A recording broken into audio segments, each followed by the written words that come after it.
3 one shot videos complete करने के बाद आज है हमारी 4th one shot video on the chapter human health and diseases and microbes in human welfare. सबसे पहले हम करेंगे फर्स्ट चैप्टर। तो इसके अंदर बेटा सबसे पहला क्वेश्चन जो बनता है that is what is health.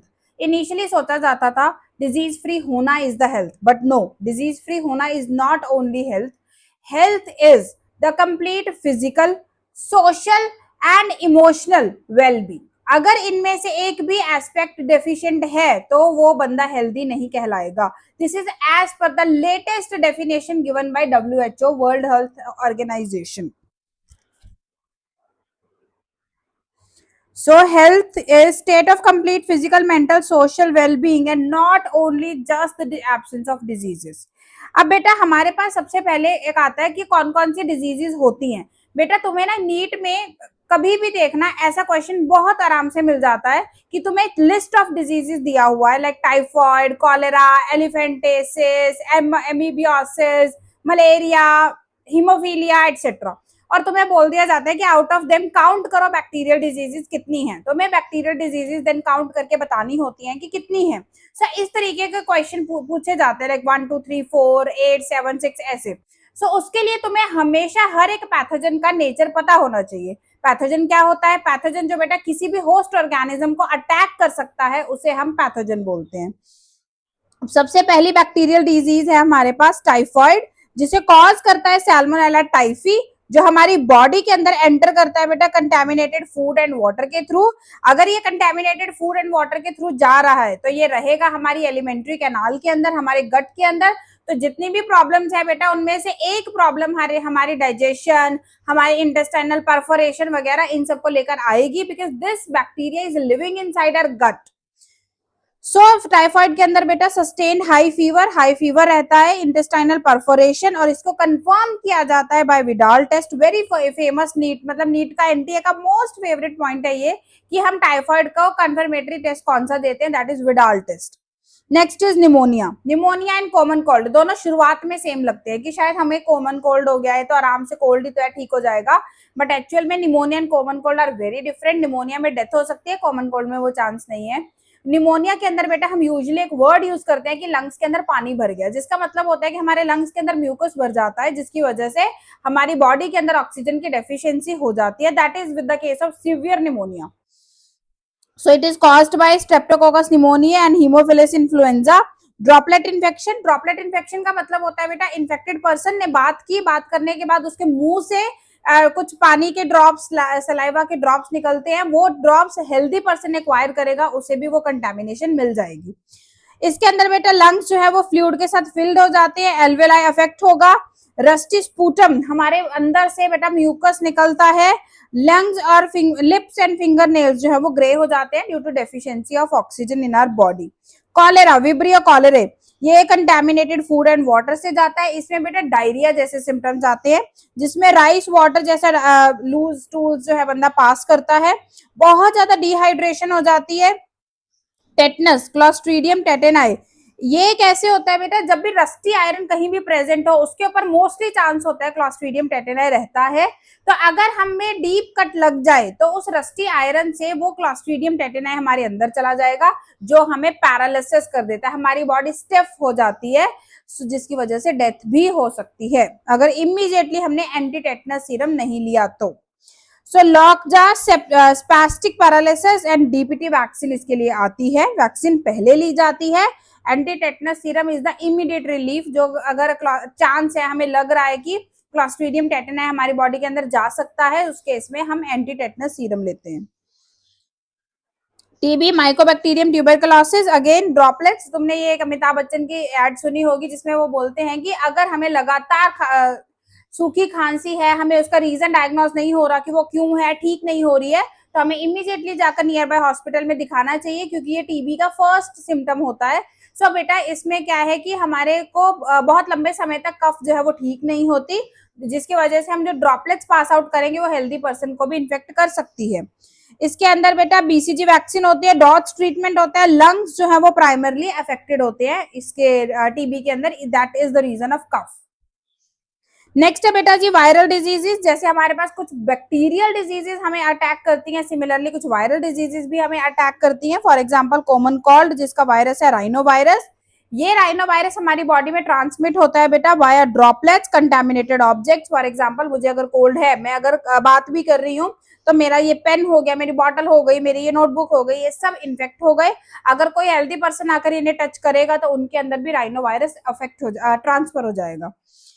इसके अंदर क्या होता है बेटा, नेजल कंजेशन, गला खराब, इसके अंदर फीवर नहीं होता। So always remember, common cold के अंदर फीवर नहीं होता, खुद से ठीक हो जाता है। और इसके बेटा बहुत सारे टाइप्स हैं, इसीलिए हम इसकी वैक्सीन नहीं बना पाते।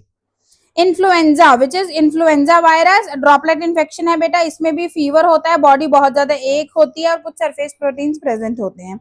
चिकनगुनिया, चिकनगुनिया बेटा इसको चिकनगुनिया वायरस बोलते हैं हम 12th के लेवल पर। बाकी इसका नाम है अल्फा वायरस, जिसको ट्रांसमिट किया जाता है via vector Aedes aegypti. Aedes aegypti is a female mosquito, जो अगर एक बार इन्फेक्टेड पर्सन को बाइट करेगी, फिर हेल्दी पर्सन को बाइट करेगी, तो चिकनगुनिया को ट्रांसमिट करेगी। इसके अंदर बेटा सीवियर जॉइंट पेन होता है, अनबियरेबल जॉइंट पेन होता है। बिल्कुल चिकनगुनिया जैसा एक और हमारे पास डिजीज होता है बेटा, which is dengue, caused by dengue virus. इसके अंदर भी बेटा एडिस एजिप्टी ही वेक्टर का काम करती है infected person to healthy person transmit करवाने में। उसके अंदर प्लेटलेट्स की डेफिशिएंसी होती है, बॉडी पर रैशेज आ जाते हैं और हाई फीवर सस्टेन रहता है। नेक्स्ट है हमारे पास प्रोटोजोआन डिजीजेस। प्रोटोजोआन डिजीजेस में आती है सबसे पहले एंड मोस्ट इंपॉर्टेंट मलेरिया, जिसे ट्रांसमिट किया जाता है फीमेल एनोफिलिस के थ्रू। फीमेल एनोफिलिस अगेन बेटा एक मस्कीटो है। याद रखना अभी तक हम एक वेक्टर पढ़ चुके हैं, Aedes aegypti, which is for chikungunya and dengue. Malaria के लिए है Anopheles mosquito. Match the following के लिए बहुत अच्छा क्वेश्चन बनता है ये बेटा। इसका भी वेक्टर की हेल्प से ये ट्रांसमिट होता है और इसके अंदर हमें चिल्स आता है, मतलब एकदम से बहुत ज्यादा ठंड लगती है, एकदम से फीवर हो जाता है, ठंड लगती है फीवर हो जाता है, ऐसे ऑन एंड ऑफ चलता रहता है। इसके साथ साथ आरबीसी डिस्ट्रॉय होते हैं, स्प्लीन का साइज बड़ा हो जाता है और हमारे अंदर हीमोजॉइन होता है, which is A fever pigment. Amoeba and amoeba histolytica, and amoeba histolytica हमारी बॉडी के अंदर बेटा कंटेमिनेटेड फूड के थ्रू और वाटर के थ्रू आता है, जिसका वेक्टर होता है हाउस फ्लाई। इसके अंदर बेटा हमें जो है डायरिया जैसे सिम्टम्स आते हैं, ब्लड स्टूल्स पास करते हैं, लीवर जो है वो अफेक्ट होता है और इंटेस्टाइन के अंदर अल्सर्स हो जाते हैं। So basically amoebiasis is related with our gut health. Next है बेटा, हम मलेरिया हमारी एनसीईआरटी के अंदर डिटेल में डिस्कस किया हुआ है, तो we can not ignore that. हम मलेरिया को पूरी डिटेल में डिस्कस करेंगे। मलेरिया को कॉज करने वाला जो पैथोजन है दैट इज बेटा योर प्लाज्मोडियम सॉरी। प्लाज्मोडियम की स्पीशीज होती है 4, Plasmodium vivax, oval, malaria, falciparum. याद रखना बेटा सारे अलग अलग टाइप का मलेरिया कॉज करते हैं, बट सबसे डेंजरस फैल्सीपैरम करता है। इसके अंदर डेथ होने के चांसेस बहुत ज्यादा होते हैं। ओके नेक्स्ट है बेटा हमारे पास मलेरिया का लाइफ साइकिल। समझो बेटा, जैसे ही एक फीमेल एनोफिलिस एक इन्फेक्टेड बंदे से ब्लड लेकर आई है, अपने पास ब्लड लेकर आने के बाद जब वो हेल्दी पर्सन को बाइट करेगी, तो वो उसके अंदर अपने सेलेवरी ग्लैंड के अंदर प्रेजेंट स्पोरोजोइड्स ट्रांसमिट कर रही है हेल्दी बंदे के अंदर। ये स्पोरोजोइड्स पहले जाएंगे ब्लड के अंदर, बट ये ब्लड से जल्दी से निकलकर लीवर में चले जाते हैं। रीजन हमारे ब्लड में डब्ल्यूबीसी है, वो डब्ल्यूबीसी इस मलेरिया के पैथोजन को अटैक कर सकते हैं। क्योंकि इनका नंबर बहुत कम है, तो हम बड़े आराम से इसे इम्यूनिटी से ही किल कर सकते हैं। इसीलिए ये जल्दी से हमारे इम्यून सिस्टम को इवेड करके हमारे लीवर में आ जाते हैं। लीवर में आ गए, लीवर में ये अपना नंबर इंक्रीज करते हैं, इंक्रीज करने के बाद मीरोजॉइट्स बनते हैं और वो फिर लीवर से निकलकर एकदम से आएंगे ब्लड में। ब्लड से वो एंटर करेंगे आरबीसी में, आरबीसी में खूब सेक्सुअल रिप्रोडक्शन करते हैं, अपना नंबर इंक्रीज करते हैं, आरबीसी डिस्ट्रॉय। मतलब एक आरबीसी उसके अंदर खूब बने बने डिवाइड किया, खूब रिप्रोडक्शन करने के बाद डिस्ट्रक्शन, आरबीसी डिस्ट्रक्शन, जिसकी वजह से ही चिल्स आते हैं। हीमोजॉइन रिलीज होता है जो हमें चिल्स देता है मलेरिया के टाइम पर। बट बेटा कुछ आरबीसी के अंदर ये जो मीरोजॉइट्स होते हैं ये डिवाइड नहीं होते, ये गैमेटोसाइट्स में कन्वर्ट हो जाते हैं। अब जब फिर से एनोफिलिस आके उस बंदे को अटैक करेगी, उस बंदे को बाइट करेगी, तो उसके सेलेवरी ग्लैंड्स के अंदर चला जाएगा, उसके बॉडी के अंदर बेसिकली चला जाएगा गैमेटोसाइट। उसकी बॉडी के अंदर वो सेक्सुअल रिप्रोडक्शन करेंगे और फिर से स्पोरोजॉइट्स बनाएंगे जो रहेंगे उसके सेलेवरी ग्लैंड के अंदर। फिर से जब यही फीमेल एनोफिलिस एक हेल्दी बंदे को जाके बाइट करेगी तो स्पोरोजोइट्स ट्रांसफर कर देगी। ये एक मलेरिया के पैथोजन का लाइफ साइकिल होता है, जिसको दो होस्ट लगते हैं बेटा, एक फीमेल एनोफिलिस और एक ह्यूमंस। ह्यूमंस के अंदर एसेक्सुअल रिप्रोडक्शन और फीमेल एनोफिलिस के अंदर सेक्सुअल रिप्रोडक्शन परफॉर्म करती है। नेक्स्ट है बेटा हमारे पास हेलमिंथस डिजीजेस। हेलमिंथस मतलब एस के हेलमिंथस से वर्ड आया हेलमिंथस, जिसकी एक बहुत फेमस एग्जांपल है फिलेरिएसिस, जिसे एलिफेंटेसिस भी बोलते हैं, जिसका पैथोजन है बेटा वुचेरेरिया बैनक्रॉफ्टाई, जिसे फिलेरियल वॉर्म भी बोलते हैं। इसके अंदर बेटा लिम्फेटिक वेसल्स जो है वो ब्लॉक हो जाते हैं, जिसकी वजह से लोअर लिम्ब स्वेल हो जाती है, हाथी जैसी हो जाती है। सबसे इंपॉर्टेंट इसका जो वेक्टर है दैट इज क्यूलेक्स। कौन कौन से वेक्टर हम पढ़ चुके हैं अभी तक? Aedes aegypti, Anopheles and Culex. Elephantiasis को बेटा हाथी पांव डिजीज भी बोलते हैं। अब नेक्स्ट हमारे पास आ जाता है बेटा इम्यूनिटी। इम्यूनिटी का मतलब होता है कि ऐसी चीज जो हमें पैथोजन से लड़ने की क्षमता दे रही है। अब होता क्या है इम्यूनिटी में? इम्यूनिटी बेटा तुम्हारी बॉडी की एक ऐसी कैपेबिलिटी है जो पैथोजन को हमारी बॉडी से क्लियर कर सकती है, बिल्कुल क्लियर। तुम्हें पता है हम डेली बहुत सारे पैथोजन के कांटेक्ट में आते हैं, बट सारे पैथोजन हमें डिजीज नहीं कर पा रहे, and the reason is immunity, because we have immunity. Immunity is helping us to fight against all the disease causing micro organism. हमारे पास अलग अलग कैटेगरीज है इम्यूनिटी की, innate immunity, acquired immunity, active immunity, passive immunity, वो सब देखेंगे क्या होता है। बट इन जनरल तुम याद रखना तुम्हारी बॉडी के अंदर जो WBCs होते हैं, those are the main reason of your immunity. तुम्हारी बॉडी के अंदर कोई भी अगर एंटीजन आएगा, कोई भी अगर बाहर से पैथोजन आएगा, उसे क्लियर आउट करने का काम WBC बहुत अच्छे से करते हैं, बखूबी करते हैं, जिससे तुम हमेशा बचे रहते हो। अब बेटा हम सबसे पहले देखते हैं टाइप्स ऑफ इम्यूनिटी में innate immunity and acquired immunity. Innate immunity का मतलब होता है इनबॉर्न इम्यूनिटी, ऐसी इम्यूनिटी जिसके साथ हम पैदा हुए हैं। एक्वायर्ड इम्यूनिटी मतलब जो पैदा होने के बाद हमने अचीव की है। तो इन पैदा होके अगर हम किसी इम्यूनिटी से पैदा हुए हैं, इसी इम्यूनिटी को लेकर पैदा हुए हैं, तो वो नॉन स्पेसिफिक होगी, क्योंकि अभी एंटीजन कोई मेरी बॉडी के अंदर आया थोड़ी है, तो मैंने उसके पर्टिकुलर अभी कोई एंटीबॉडी नहीं बनाई है या कोई इम्यूनिटी नहीं बनाई है। ये जो इनेट इम्यूनिटी है ये सारे तरह के पैथोजेंस के अगेंस्ट जो है अपना अपना कोशिश करती है कि मैं क्लियर कर पाऊं, नहीं कर पाती तो एक्वायर्ड इम्यूनिटी है। सो हमें इसीलिए बेटा हम इसे इनेट इम्यूनिटी को फर्स्ट लाइन ऑफ डिफेंस भी बोलते हैं, क्योंकि सबसे पहले यही जो है आकर काउंटर करती है किसी भी तरह के एंटीजन को। ये बेटा फ्रॉम बर्थ प्रेजेंट होती है और इसमें कोई मेमोरी स्टोर नहीं होती, मतलब तुम्हारी बॉडी के अंदर एंटीजन आके चला गया, उसकी कोई मेमोरी इनेट इम्यूनिटी नहीं रखेगी। Physical barriers जैसे कि skin, mucous membrane, cilia, these are all the type of innate immunities. Chemical barriers like lysosome in tears, HCl in stomach, serum in earwax. serum in earwax हो गया, ये भी बेटा तुम्हारी बॉडी के अंदर पैथोजेंस को अंदर एंटर नहीं होने देती। इसके अलावा सेलुलर बैरियर्स जैसे कि तुम्हारे WBC हो गए, जिनके टाइप्स है neutrophils, monocytes, macrophage, NK cells, phagocytosis. Cytokine barriers बेटा जिसमें आ जाते हैं इंटरफेरॉन्स। इंटरफेरॉन्स होते हैं बेटा जितने भी वायरस इन्फेक्टेड सेल्स होते हैं वो एक प्रोटीन बनाते हैं which is interferon. Interferon surrounding body के सराउंडिंग सेल्स को सिग्नल देता है कि भाई मुझे वायरस ने अटैक कर दिया है, अब तुम अपने अंदर रिक्वायर्ड चेंजेस कर लो ताकि तुम्हें वायरस अटैक ना कर पाए। नेक्स्ट है हमारे पास एक्वायर्ड इम्यूनिटी और स्पेसिफिक और अडेप्टिव इम्यूनिटी। एक्वायर्ड इम्यूनिटी होती है जिसे बेटा हम बर्थ के बाद एक्वायर करते हैं। दो टाइप्स होते हैं, humoral immunity and cell mediated immunity. Humoral immunity में बेटा एंटीबॉडीज बनती है, सेल मेडिएटेड में एंटीबॉडीज नहीं बनती। बेटा इसके अंदर this humoral immunity is because of basically B lymphocyte, cell mediated is T lymphocyte. इसके अंदर बी लिम्फोसाइट एक्टिवेट होने के बाद प्लाज्मा सेल्स बनाएंगे, प्लाज्मा सेल्स फर्दर एंटीबॉडीज बनाएंगे। टी लिम्फोसाइट्स के अंदर बेटा जब भी कोई इंट्रासेलुलर पैथोजन होगा, हमारे सेल के अंदर पैथोजन एंटर कर जाएगा, या फिर कोई कैंसर सेल है या फिर ट्रांसप्लांट रिजेक्शन है, हमने ऑर्गन ट्रांसप्लांट करवाया है, ग्राफ्ट रिजेक्शन करवाना है, that is everything done by the T lymphocytes. Adaptive immunity की प्रॉपर्टीज क्या है बेटा? ये स्पेसिफिक होती है एक पर्टिकुलर एंटीजन के लिए, मेमोरी स्टोर होगी और सेल्फ एंड नॉन सेल्फ के बीच में डिस्क्रिमिनेट कर सकती है। एक्वायर्ड इम्यूनिटी बता सकती है कि ये हमारा सेल्फ सेल है, इसे अटैक नहीं करना, ये हमारा नॉन सेल्फ सेल है, इसको अटैक करना है।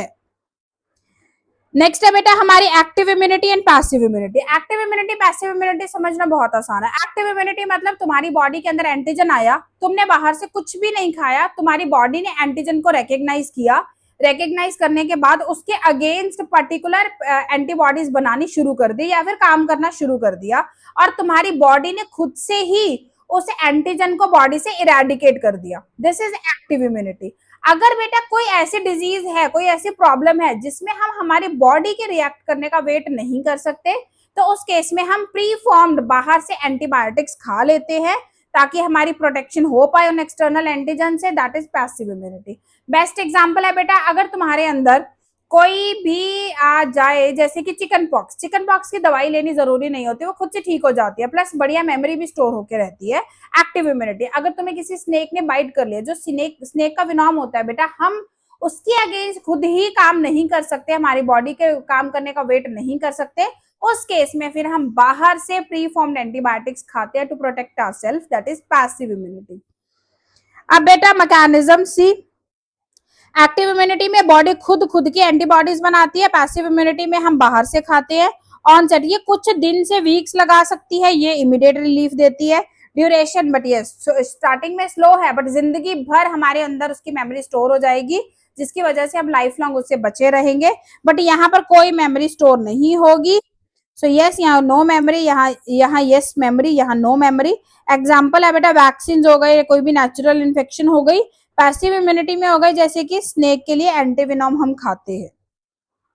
प्लस बेटा एक और चीज याद रखना, पैसिव इम्यूनिटी की एग्जांपल आईजीए एंड आईजीजी भी होते हैं। आईजीजी प्लेसेंटा के थ्रू आता है, आईजीए कोलोस्ट्रम के थ्रू आता है, जिसके वजह से बेटा हमारी पहली जो ऑनसेट ऑफ इम्यूनिटी होता है, that is because of this. हमारे पास बेटा 5 टाइप की एंटीबॉडीज होती है, जिसको तुम याद रख सकते हो by a mnemonic GAMED, GAMED, GAMED. IgG, IgA, IgM, IgE, IgD. IgG can cross placenta. IgA is present in colostrum. IgM is present in blood। और बेटा जब भी कोई एंटीजन तुम्हारी बॉडी के अंदर पहली बार आता है, तो जो सबसे पहले उसके अगेंस्ट एंटीबॉडीज बनेंगी, those are IgM, first primary response के टाइम पर। IgE बेटा एलर्जिक रिएक्शंस में काम आता है, और IgD जो है वो बी सेल के सरफेस पर प्रेजेंट होता है। बी सेल के सरफेस पर प्रेजेंट है, वो ही किसी पर्टिकुलर एंटीजन के साथ अटैच होगा, देन बी सेल एक्टिवेशन हो जाएगा और बी सेल प्लाज्मा सेल बना के एंटीबॉडीज बनाना शुरू कर देगा।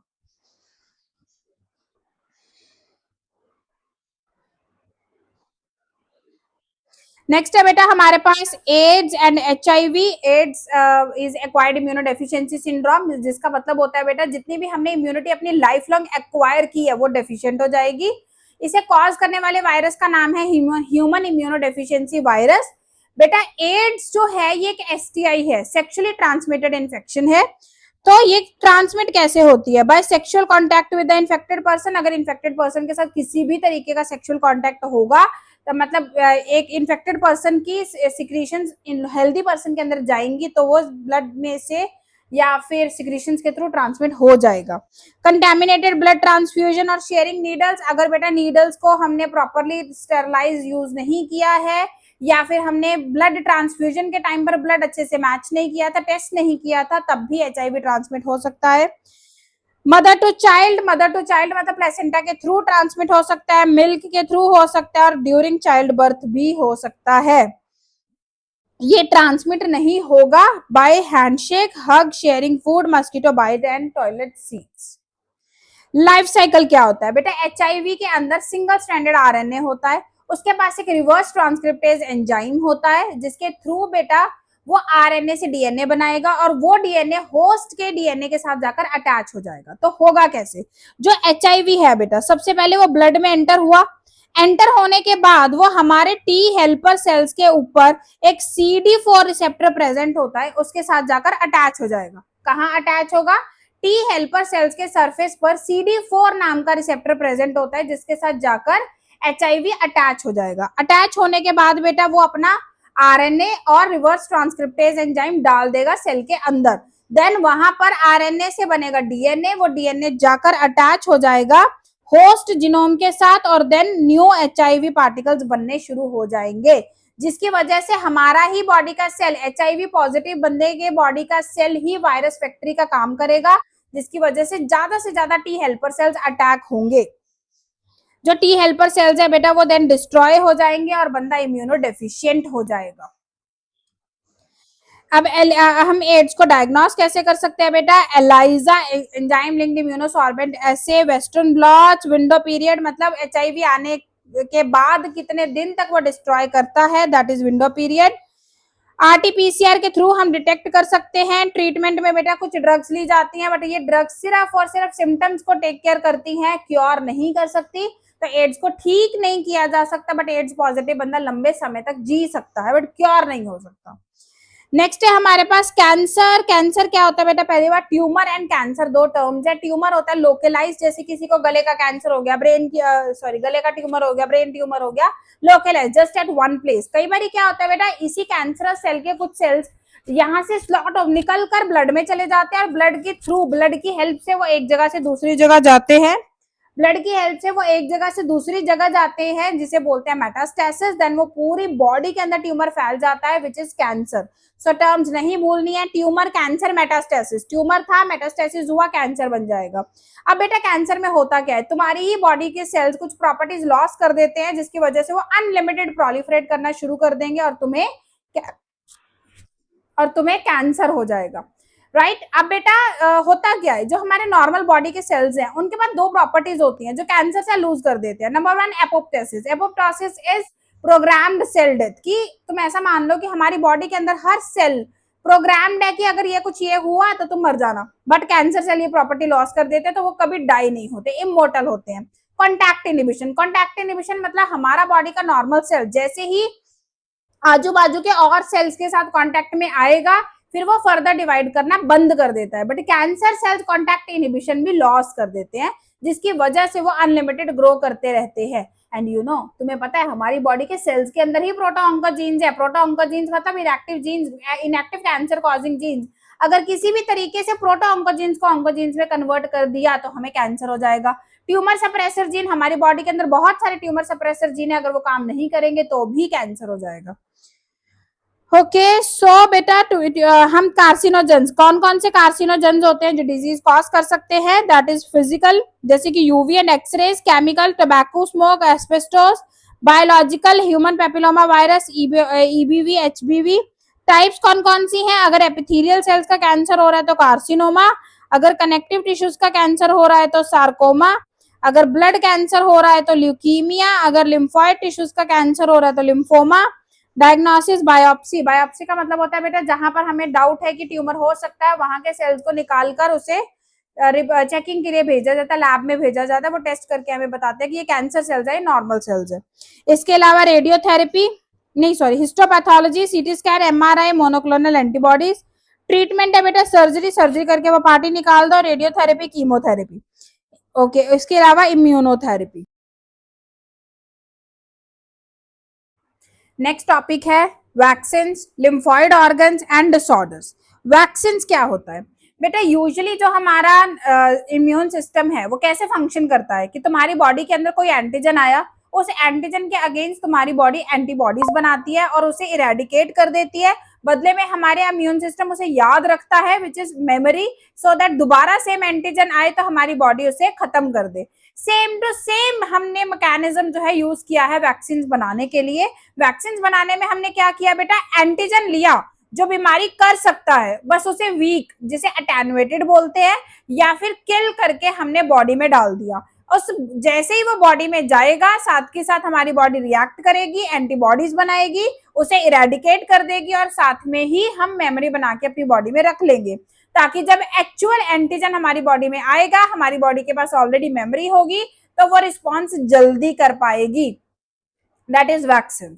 नेक्स्ट है बेटा लिम्फॉइड ऑर्गन्स। लिम्फॉइड ऑर्गन्स दो टाइप के होते हैं, प्राइमरी एंड सेकेंडरी। प्राइमरी मतलब जहां पर डब्ल्यूबीसी बनते हैं और मैच्योर होते हैं। सेकेंडरी मतलब जहां पर बने हुए रिएक्ट करेंगे, काम करेंगे। सो प्राइमरी लिम्फॉइड ऑर्गन्स में आ जाते हैं थाइमस एंड बोन मैरो। बेटा all the type of lymphocytes are made in bone marrow, B lymphocytes, T lymphocytes. B lymphocytes बनते भी बोन मैरो में है, मैच्योर भी बोन मैरो में होते हैं, that is why B for bone marrow, B for B lymphocyte. T lymphocytes बनते bone marrow में है बट मैच्योर थाइमस में होते हैं, इसीलिए टी लिम्फोसाइट।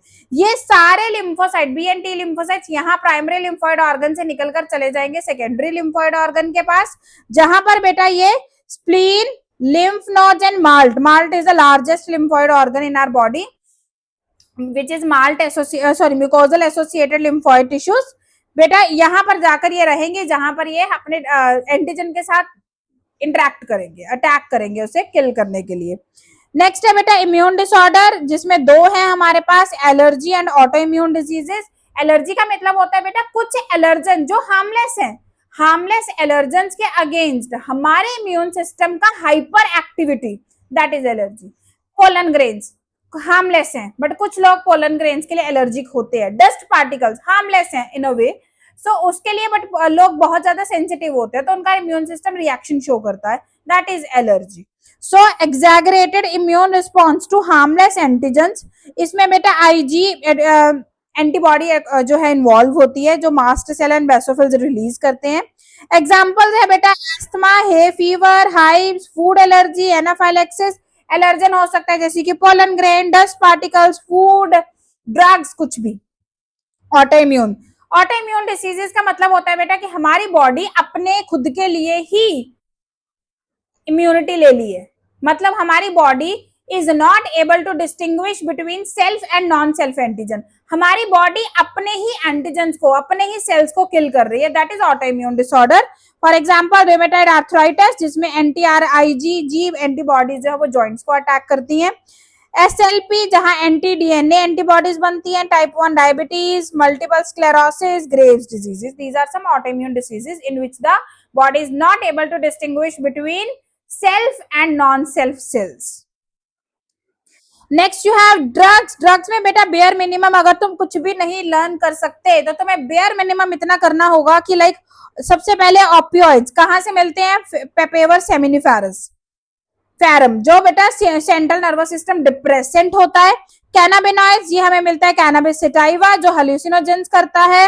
कोका एल्केलॉइड, जिसमें कोकेन, कोका पेस्टे, ये आता है। एरिथ्रोजाइलम कोका, ये बेटा डोपामिन रीअपटेक करवाता है, ब्लॉक्स डोपामिन रीअपटेक, और ये यूफोरिया इंक्रीज करता है। यूफोरिया मतलब फीलिंग ऑफ हैप्पीनेस, खुशी खुशी वाली फीलिंग आती है।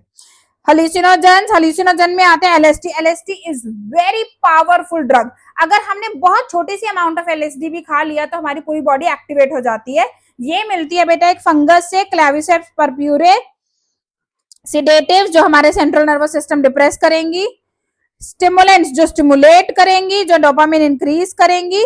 मिनिमम तुम्हें इतना आना चाहिए ड्रग्स में।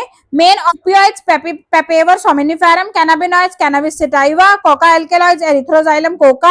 हेलुसिनोजेंस, क्लेविसेप्स पर्प्यूरे, जिसमें टाइप एलएसडी ही है।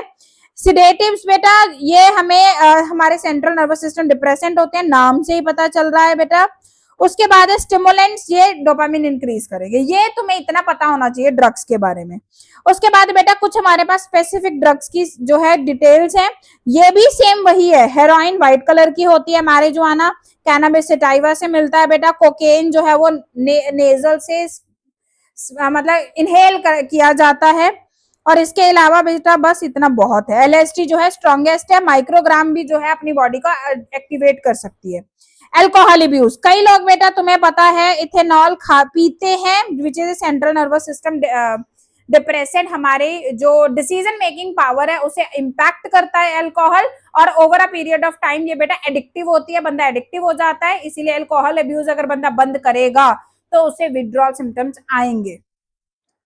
बाकी लंबे समय के लिए बेटा लीवर खराब कर देता है, स्टमक में प्रॉब्लम होती है, पैनक्रियास खराब हो जाता है, हार्ट में प्रॉब्लम होती है, विटामिन B1 की डेफिशिएंसी हो जाती है। तो ऐसे बहुत सारे सिम्टम्स आते हैं। प्लस अल्कोहल बेटा तुम्हारे उसको सेरेबैलम को अफेक्ट करता है, which is required for the posture maintenance. इसीलिए बेटा जो अल्कोहल पीते हैं वो सीधे चल नहीं पाते, क्योंकि उनका पोस्चर डिसबैलेंस हो जाता है for the time being.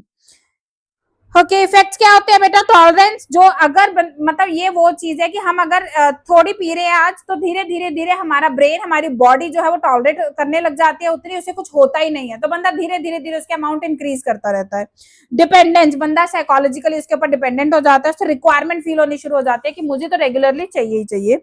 Withdrawal syndrome, अगर बेटा बंदा छोड़ेगा तो उसे फिजिकल और साइकोलॉजिकल सिम्टम्स आएंगे जब ड्रग्स या फिर अल्कोहल पीना बंद कर देगा।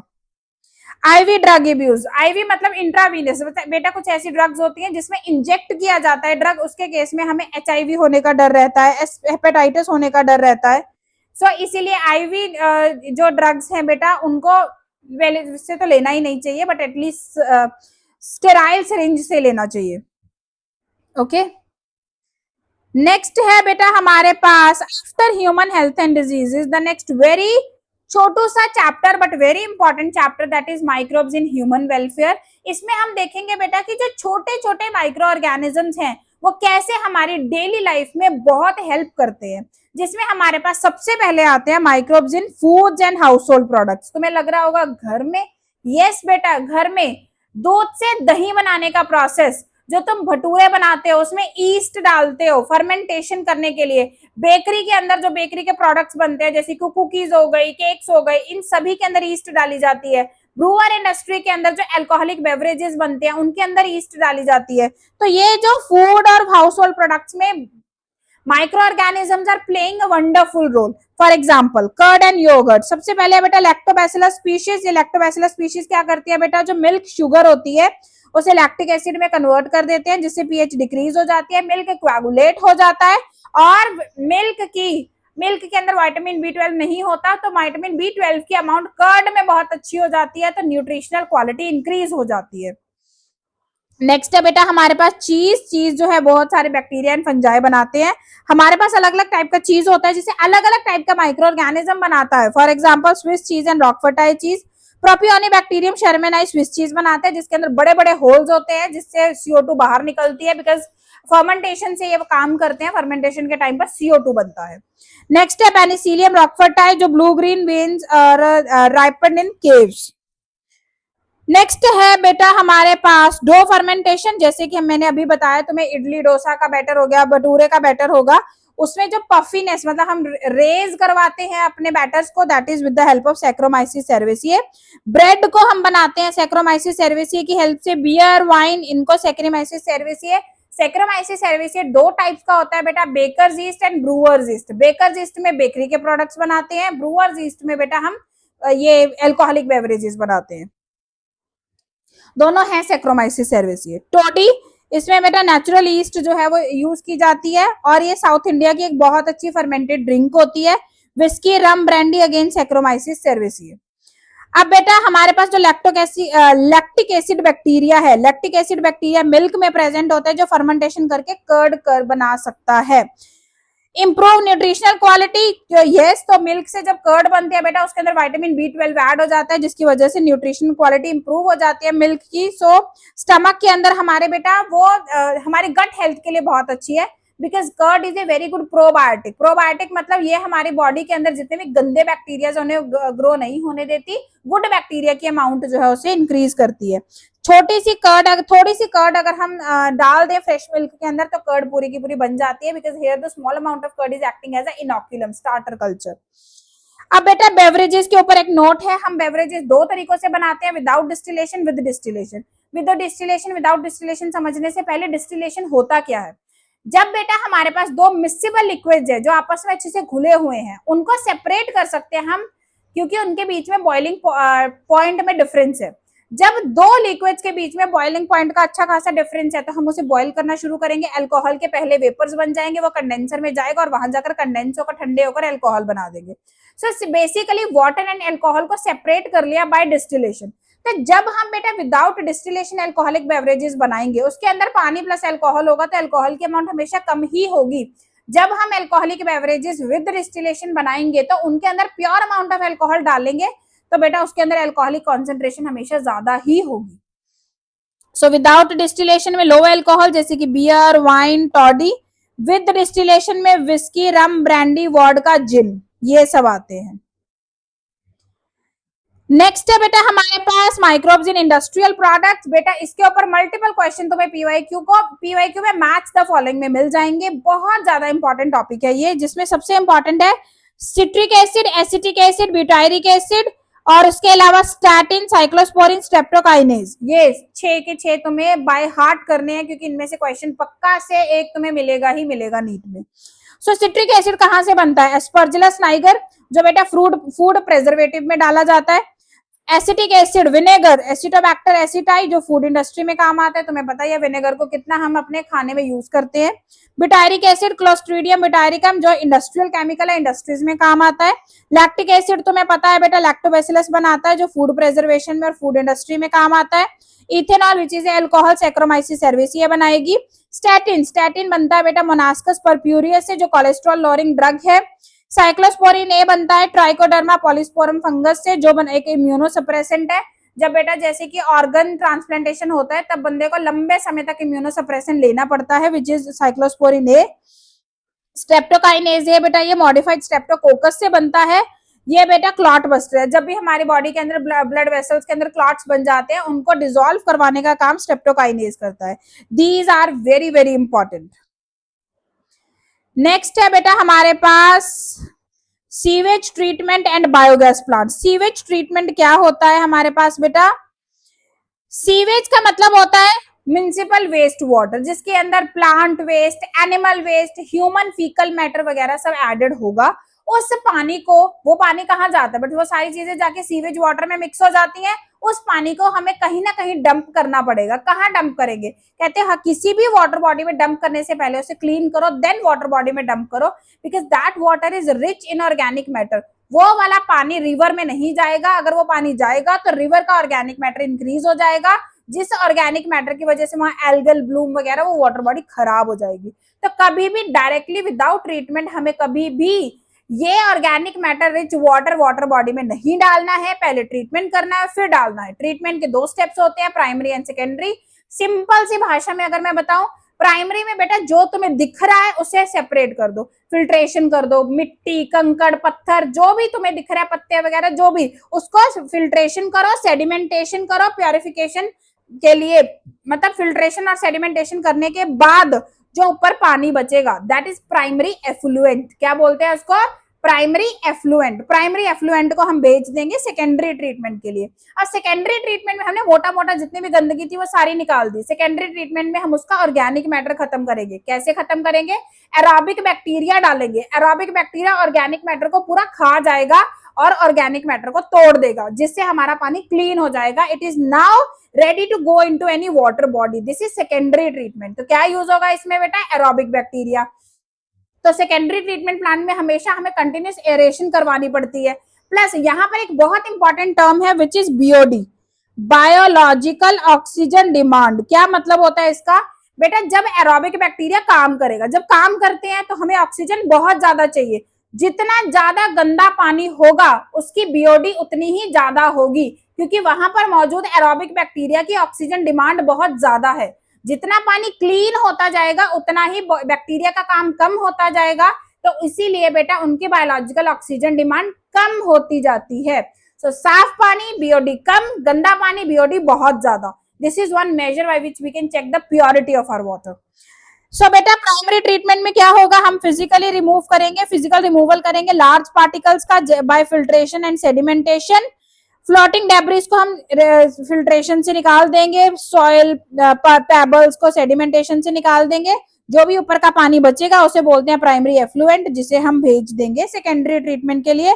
और जो नीचे सेटल डाउन हुआ उसे बोलते हैं प्राइमरी स्लज, जो किसी काम का नहीं है। देन आ गया बेटा secondary treatment which is also known as biological treatment. यहाँ पर बेटा प्राइमरी एफ्लुएंट आया, उसे एरेशन टैंक में डालेंगे। एयर हमें कंटिन्यूसली पंप करनी है, क्योंकि इसके अंदर जो एरोबिक माइक्रो ऑर्गेनिजम्स हैं वो ऑर्गेनिक मैटर को डीकम्पोज कर देंगे और बीओडी कम कर देंगे। क्योंकि ऑर्गेनिक मैटर डीकम्पोज होते ही एरोबिक बैक्टीरिया का काम खत्म हो जाएगा, तो बीओडी ऑटोमेटिकली कम हो जाएगी। देन बेटा हम सेटलिंग टैंक में भेजेंगे, जिसमें क्या है कि जो ये बैक्टीरिया होते हैं जिसे फ्लॉक्स बोलते हैं, वो सारा कुछ सेटल डाउन हो जाएगा। सेटल डाउन होने के बाद वो बनाएगा सेकेंडरी स्लज और ऊपर बचेगा साफ पानी।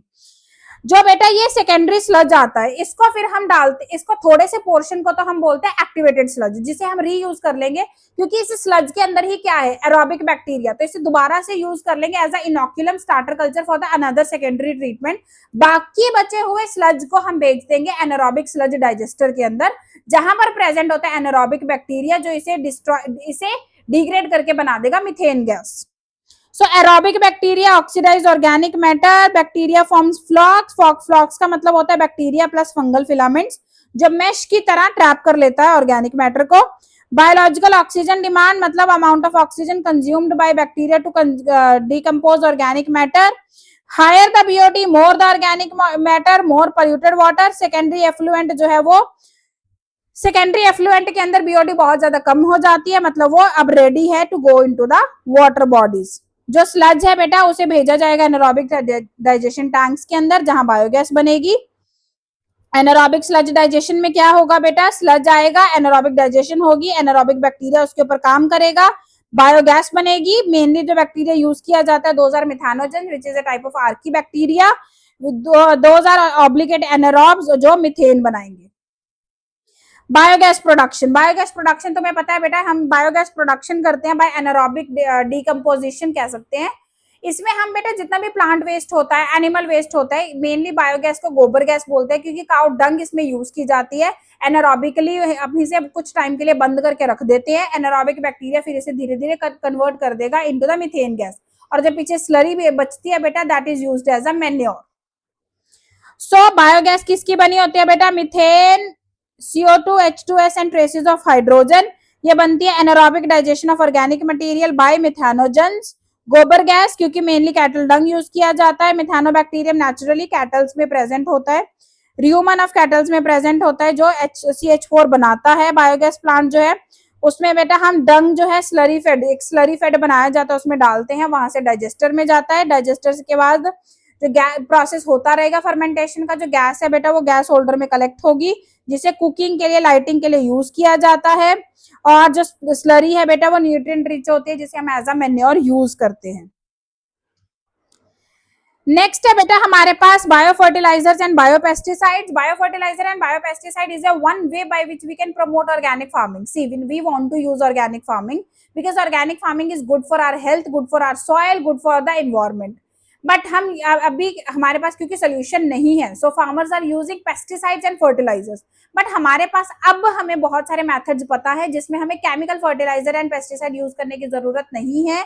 हम स्टिल अपने फर्टिलाइजर्स और पेस्टिसाइड्स का यूज किए बिना बायोलॉजिकली भी इन चीजों का सोल्यूशन निकाल सकते हैं। जैसे कि बायो फर्टिलाइजर में हम ऐसे ऑर्गेनिज्म यूज करेंगे जो नेचुरली सॉइल को न्यूट्रिएंट रिच बना सकते हैं। For example nitrogen fixing bacteria, rhizobium bacteria है जो नाइट्रोजन फिक्स करता है, अजोटोबैक्टर, अजोस्पिरिलम, एनाबियाना, ये तीनों बैक्टीरिया है बेटा, अजोटोबैक्टर अजोस्पिरिलम तक। राइजोबियम सिम्बायोटिक है, अजोटोबैक्टर अजोस्पिरिलम फ्री लिविंग है।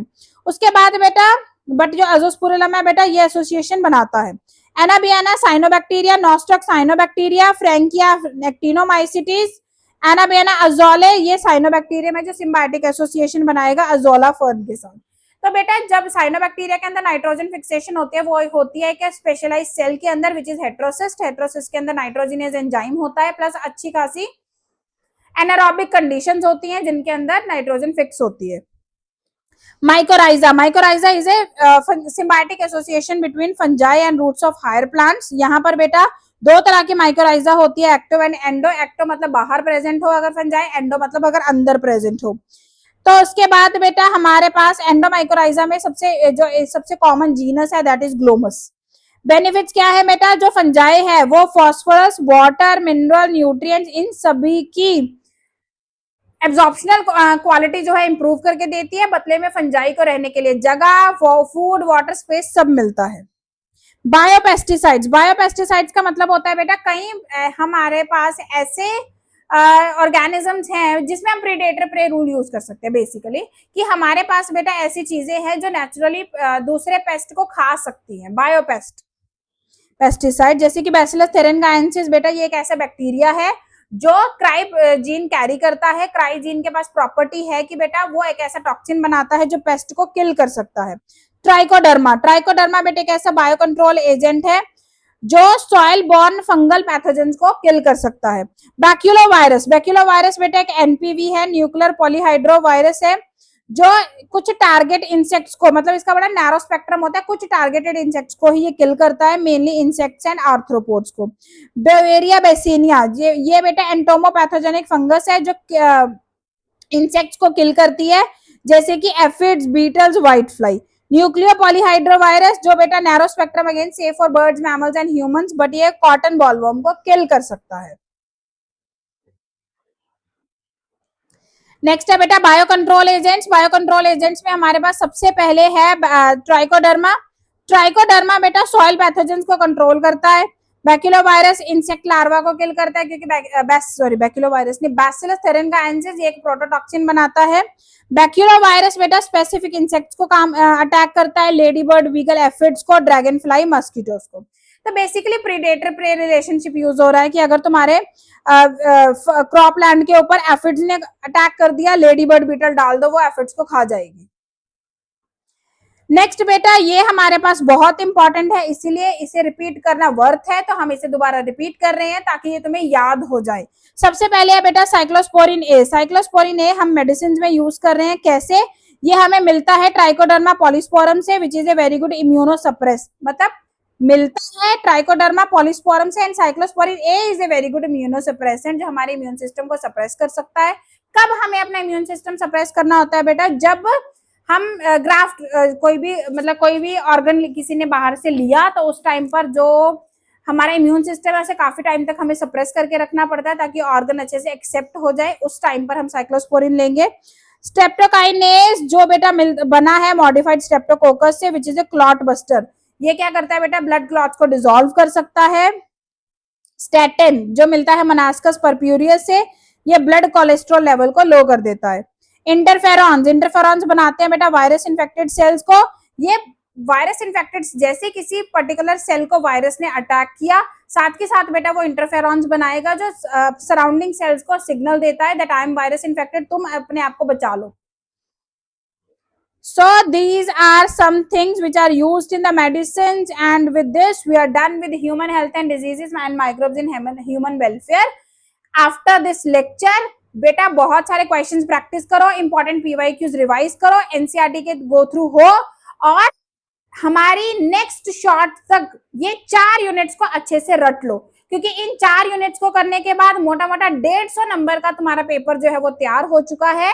सो इन 4 यूनिट्स के बाद अब हम मिलते हैं अपनी नेक्स्ट वीडियो के अंदर, जिसमें हम डिस्कस करेंगे अपनी next 5th unit. So meanwhile subscribe करना मत भूलना। Bio as by Priyanka.